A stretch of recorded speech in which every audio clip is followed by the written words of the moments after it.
నూలు నూలులో శతాబ్దాల గౌరవం, పట్టు పరంపరకు ప్రతీక, సంప్రదాయానికి శాశ్వత చిరునామా సఖీ. దాదాపు 13 ఏళ్ల తర్వాత మళ్ళీ మీరు సెకండ్ ఇన్నింగ్ స్టార్ట్ చేశారు సర్లేరు నీకెవరితో. అందరి దృష్టిలో ఒక హీరోగా హీరోయిన్గా ఉండిపోయారు. ఆ ఇమేజ్ని అలాగే ఉంచాలి, ఇంకా అసలు వేరే ఇమేజ్ అనేది కల్పించకూడదు, ఇంకా చేయకూడదు అని అనుకున్నారని చెప్పి విన్నాను. అవును. మళ్ళీ తర్వాత ఎందుకు చేయాల్సి వచ్చింది ఆ మూవీ? స్వాతి ముత్యంలో కమల్ హాసన్ ఉద్యోగం కోసం తిరుగుతుంటాడు చూసారా, అవును. అలాగా డైరెక్టర్ ప్రతిరోజు అనిల్ రావిపూడి. అనిల్ రావిపూడి అమ్మ మీరు చేయాలి, మీరు వినండి నాకు వద్దు మోరో అంటే ఈ ఒక్కసారి వినండి. ఇంతకు ముందు ఒక సినిమాకి వచ్చాడు ఆయన అలాగే. నేను తప్పించుకున్నాను. తర్వాత గ్యాప్ చూశారు. అప్పుడు ఎలక్షన్స్ అన్నీ అయ్యి ఫ్రీగా ఉన్నప్పుడు ఇంకా ఆయన రోజు మా వారికి ఫోన్ చేయడం, సార్ ఒకసారి మేడంని వినమనండి కదా. సో సార్ కూడా విసిగెత్తిపోయింది. విసిగెత్తి ఇంకా ఆయన ఏమన్నా సర్లే వింటానని, రండి సార్, నేనేమో మీరే వినండి అన్నాను. కాదు కదా ఒకసారి కూర్చోమని నేను కూర్చున్నా.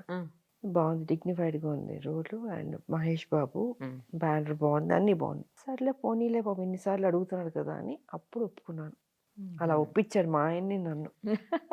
సో అది మరోసారి ప్రేక్షకుల ముందుకు వచ్చి ఆ విజయాన్ని మీతో పాటు మూవీకి, డైరెక్టర్కి, అందరికీ ఇచ్చినట్టున్నారు మీరు. అందరూ టీం వర్క్గా అది కలిసి కట్టుగా చేసి మంచి సినిమా. అది మీ క్యారెక్టర్ చాలా బాగుంది, డిగ్నిఫైడ్గా ఉంటుంది. కాకపోతే ఏంటంటే చాలా మంది డిసప్పాయింట్ అయిందంటే, ఏదో రాములకు యాక్షన్ సినిమా చేస్తాను చూస్తే ఏంటి మరి ఇలాగా, కొంతమందికి నచ్చలే. వాళ్ళకి ఫైట్లు మీరు ఫైట్ చేయాలని దాంట్లో కూడా ఒక కొట్టు ఉండొచ్చు కదా, ఓహో ఒక ఫైట్ అనే పెట్టి ఉండొచ్చు కదా కొంతమంది. ఓకే, బట్ ఆ సినిమాకి అలా కుదరదు కదా. మరి మళ్ళీ ఇంకోసారి ఏమన్నా మూవీస్ చేసే ఉద్దేశం ఉందా? సో ఇంకా కుదరదమ్మా. క్యారెక్టర్ డిమాండ్ చేస్తే మీ ఇష్టం, లేకపోతే మీరు ఒక 2 ఏళ్ళ తర్వాత చేద్దాం అంతేనా? ఇంకా అంతకంటే చేయగలిగింది లేదు, పరిస్థితి అలా ఉంది. సర్లేరు నీకెవ్వరు మూవీలో మీకు అసలు మహేష్ బాబు గారితో పాటు ఈక్వల్గా రెమ్యూనరేషన్ ఇచ్చారని నడిచింది అప్పుడు వార్తలు. ఎవరి రెమ్యునరేషన్ వాళ్ళు, హీరో కదా ఆయన. సో ఆయన రెమ్యునరేషన్ ఆయన, నా రెమ్యునరేషన్ తగ్గకుండా పెద్ద రెమ్యునరేషన్. ఇప్పుడు లేటెస్ట్గా వస్తున్నటువంటి చిన్న చిన్న వాళ్ళల్లో మీకు ఇష్టమైన హీరో హీరోయిన్ అంటే వీళ్ళు బాగా చేస్తున్నారు అనిపి చిన్న వాళ్ళలో చాలా మంది ఉన్నారు కదమ్మా. అందరు హీరోలు ఆల్మోస్ట్ తెలిసిన హీరోయిన్లు కూడా బాగానే చేస్తున్నారు. అందుకే నేను ఒకళ్ళని స్పెసిఫిక్ గా వీళ్ళు బాగున్నారు వీళ్ళు బాగాలేదని కాదు, అందరూ సమానంగా చూడాలి మనం. అప్పటికి ఇప్పటికి ఏం డిఫరెన్స్ వచ్చింది మ్యామ్ మూవీస్? అప్పటికంటే సబ్జెక్టులు బాగుండేవి, డిఫరెంట్ క్యారెక్టర్స్ ఉండేది.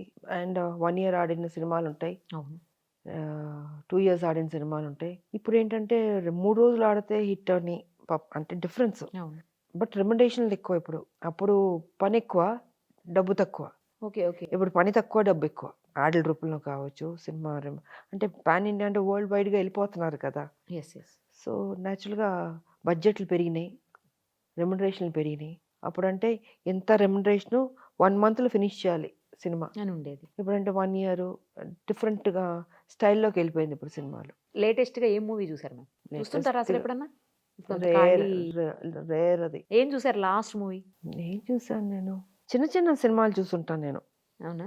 ఓటీటీలో ఏదైనా చూసుండొచ్చు గ్యాప్ దొరికినప్పుడు. చాలా ఉన్నాయి చిన్న సినిమాలు బాగున్నాయి. అవునా?